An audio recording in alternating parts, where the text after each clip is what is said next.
आऊसाहेबांनी शेतकऱ्यांना शेती करण्यासाठी अवजारं दिली, बैलजोड्या दिल्या. मग मात्र हिरव्यागार बागा फुलू लागल्या. पण ते करण्याच्या अगोदर आऊसाहेबांना सगळ्यात अगोदर रायारावानाच्या पुनवडे गावावरून गाढवाचा नांगर फिरवला होता. आऊसाहेबांना नांगर तयार केला एक, तोही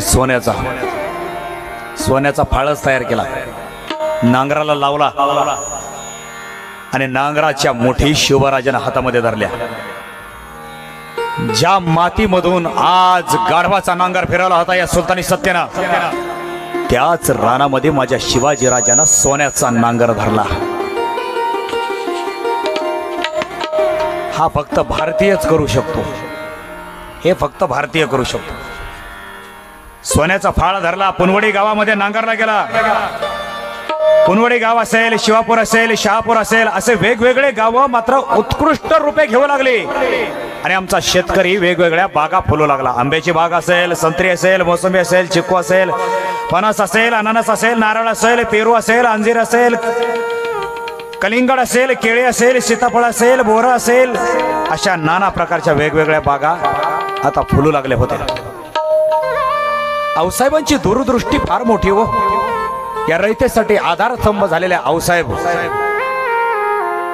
शहाजी राजाने शिवराजांना वय लहान का असताना, परंतु या पुनवडी गावचं मोकाजदार त्यांना बोलवलं. इसवी सन 1637च्या सुमारास मोगलशाही आणि आदिलशाही याच वक्ताला या दोन्ही शाह्यांनी संपवलं की ही निजामशाही संपून टाकायची म्हणून. आमच्या मालसाबाईने शाप दिला होता या निजामशाहीला.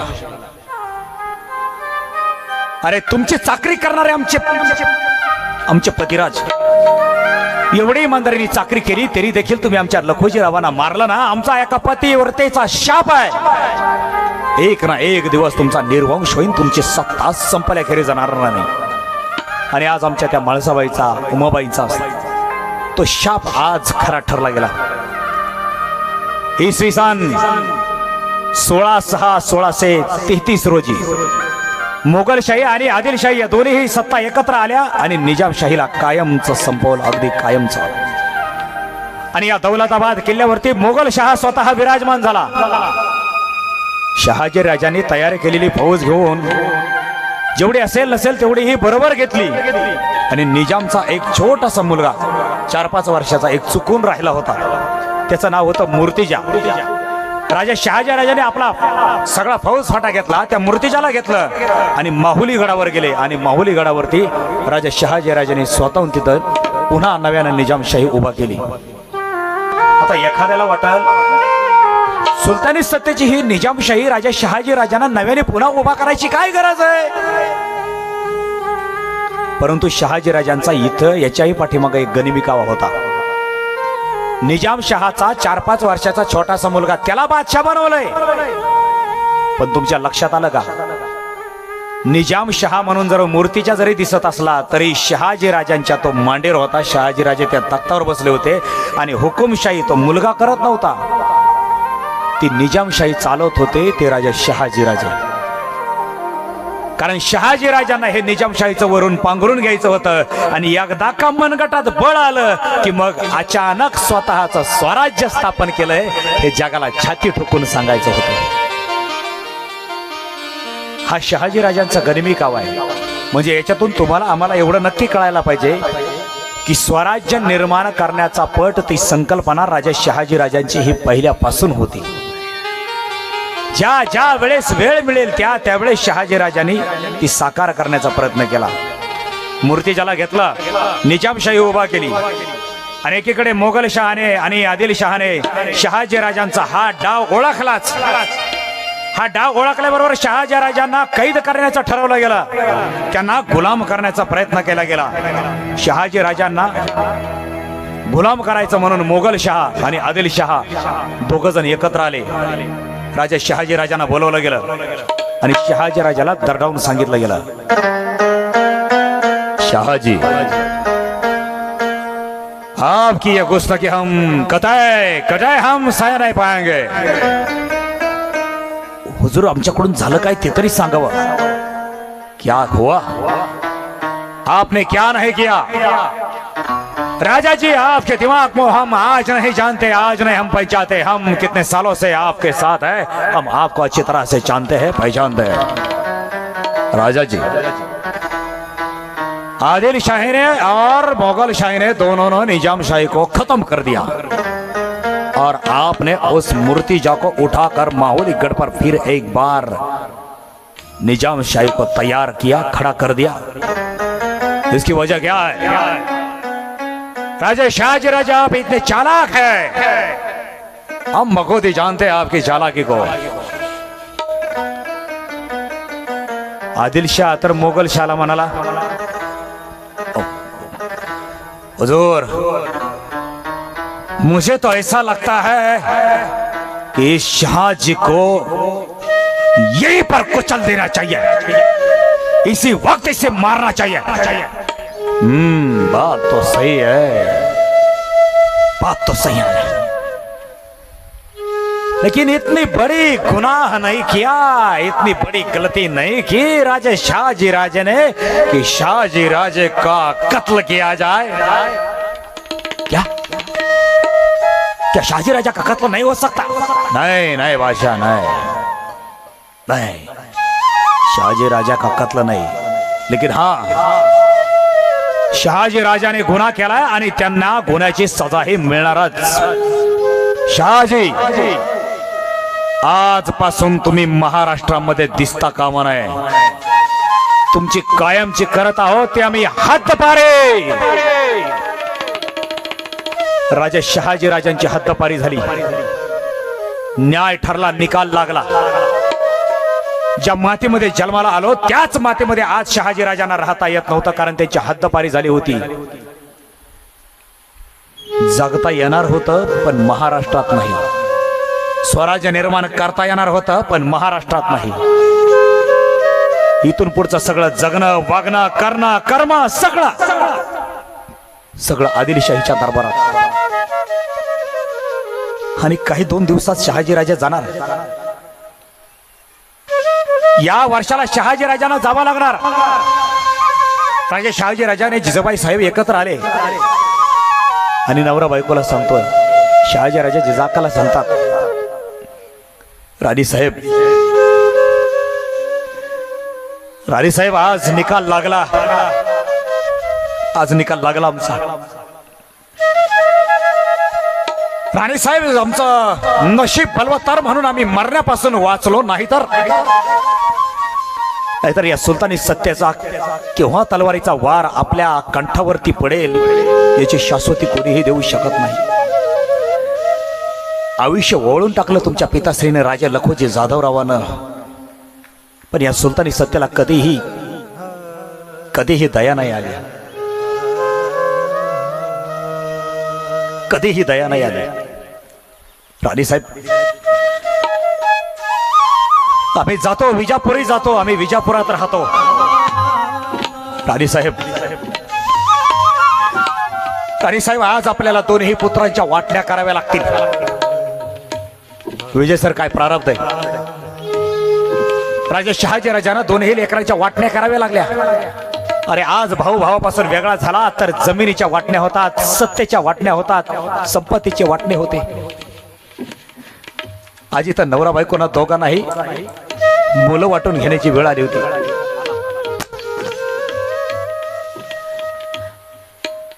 राजे शहाजी राजे जिजाकाला बोलतात, राणी साहेब, हे थोरले पुत्र तुमच्यापाशी राहू द्या, हे थोरले पुत्र तुमच्यापाशी राहू द्या, संभाजी राजाला आपण घडवा।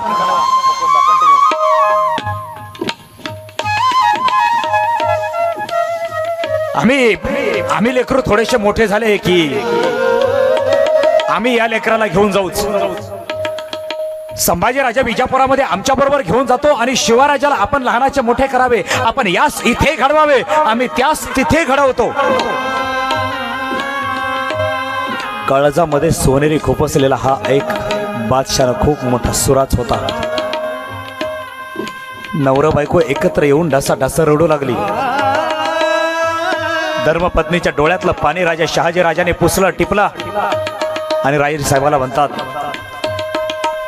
राणी साहेब नाही, रडायचं नाही, लढायचं. हा जगाला जरी आजपासून आपण दोघंही वेगळे दिसत असलो तरी आपण देहाने वेगळे असू, पण आपण एकमेकांपासून कधीच वेगळे कधीच नसू. राणी साहेब चला, नियतीने मार्गदर्शनासाठी का होईना परंतु हा शहाजी जिवंत ठेवला. मरून पावले, बलवत्तर झाले. या इकडचे आम्ही या परगण्याचे आम्ही हवालदार म्हणून एक बापूजीराव मुगदलांना तुमच्या बरोबर ठेवतोच. आणि स्वराज्य तिथं निर्माण करायच्या अगोदर आम्ही इथं स्वराज्य निर्माण करून जातो.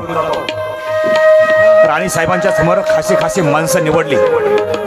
स्वराज्याचे पहिले सरसेनापती ठरले गेले, निवडले गेले बाजी पासलकर. वय वर्ष 65 ते 66. 66 वर्षाचे राजे पासलकर. बाजी पासलकरांना खासे खासे सरदार दिले आणि राजा शहाजी राजे विजापूरमध्ये निघून गेले. जिजाऊ साहेब लाल महालामध्ये राहू लागल्या. पण लाल महालामध्ये असताना मुधोजीराव निंबाळकर त्यांच्या दरबारात आले. मुधोजीराव निंबाळकर आल्याची खबर आऊसाहेबांना दिली. हे मुधोजीराव निंबाळकर यांना विजापूरकरांनी जहागिरी दिली होती, त्यांची जहागिरी जप्त केली होती आणि त्यांना साताऱ्यामध्ये कैद करून ठेवलं होतं. त्यांच्याबरोबर त्यांचा मुलगा हे मंबाजी होता, बजाजी. त्यांची मुलगी ही त्यांच्याबरोबर होती. तिचं नाव होतं सईबाई होती, बजाजी होता. आणि निंबाळकर मुधोजीराव लाल महालाच्या समोर जिजाबाईच्या समोर आले. मुधोजीरावाच्या डोळ्यामध्ये आसू जिजाकाने पाहिली. जिजाकाने त्या डोळे पुसायला लावली. मुधोजीराव निंबाळकरांना आऊसाहेब म्हणाल्या, निंबाळकर खूप मोठं संकट आलं नव्ह तुमच्यावर. पहिल्यापासूनच शहाजी राजांबरोबर एकवटीनं राहिला असतास तर ही वेळ तुमच्या बरोबर आली नसती. या बादशाहनं तुमची जहागिरी जबरदस्तीनं बळजबरीनं काढून घेतली नसती, जप्त केली नसती आणि तुम्हाला साताऱ्याच्या कैदखान्यामध्ये कैद होऊन राहावं लागलं नसतं. पण काळजी नसावी, आलात, आम्ही आहोत. ही चिमुकली मुलगी सई तुमचीच का? हो जिजाका, ही मुलगी आमचीच. जिजाका, शहाजी राजाच्या कृपेनं जहागिरी परत मिळाली आणि त्यांच्यामुळेच कैदेतून सुटका बी मिळाली. लय उपकार झाला आऊसाहेब, लय उपकार झालं. आता आमच्या सगळ्या कुटुंबाला आऊसाहेब तुम्ही पदराड घ्या, तुमच्या पायाजवळ जागा द्या. निंबाळकर अहो असं बोलताय काय? असं काय करता वेड्यासारखं? जवळ करूच, काळजी नसावी. पण आमचंही तुमच्याकडे एक मागणं आहे, तेवढं मागणं पुरं करा. बोला की जिजाका, काय मागणं आहे तुमचं? काय देऊ शकतो आम्ही? अहो एवढं आयुष्य आणि भविष्य मिळालं ते शहाजी राजांमुळं. आता सारा आयुष्य तुमच्या पायावरती वाहून टाकतो. जिजाका बोला, तुम्हाला काय देऊ? जिजाकाने मुधोजीरावांना सांगितलं, काही नाही, तुमच्या काळजाचा तुकडा आता आमच्या काळजाचा तुकडा व्हायला हवा. तेवढी सईबाई लहानपणापासून शहाजी राजे आम्ही इथे असताना शिवाजी राजांबरोबर लहानाची मोठी झाली. तुमची सईबाई तेवढी आमच्या शिवराजाला द्यावा. मुधोजीरावाचे डोळे पांढरे झाले. एवढं आश्चर्य वाटलं, किती जवळ करावं, अरे किती आपलंसं करावं. मुधोजीराव जिजाकाला म्हणाले, अहो जिजाका, हे का सांगणं झालं का?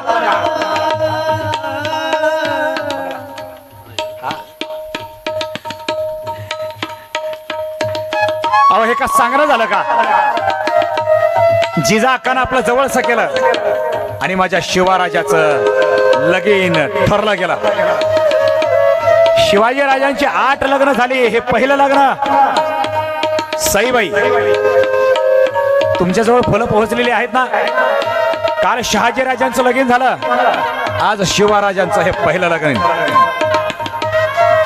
अक्षदा वाटला गेला, फुलं वाटली गेली आणि लाल महालामध्ये लगीन करायचं ठरलं.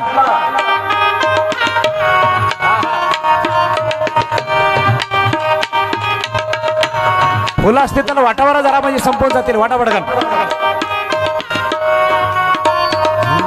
तारीख ठरली 16/5/1640. वय वर्ष शिवाजी राजांचं 10. त्यांचं चरित्र नीट डोळ्यांनी पहा. सोन्यासारखा दिवस उजाडला होता. सनई चौघडे थाटात. अहो शिवाजी राजाच्या लग्नाला हत्ती झुलू लागले. घोड्याचं काही घेऊन बसला. तो फेलाबत्ती दिली गेले. समद्या स्वराज्यामध्ये तांदूळ वाटले गेले आणि भटजीबाच्या हातामध्ये माईक आला. तसे भटजीबाने मंगलाष्टकाला चालू केली. पण भटजीबाने विचारला, अक्षता पोहोचला का? पोहोचला. आणि भटजीबा मंगलाष्टका बोलू लागले.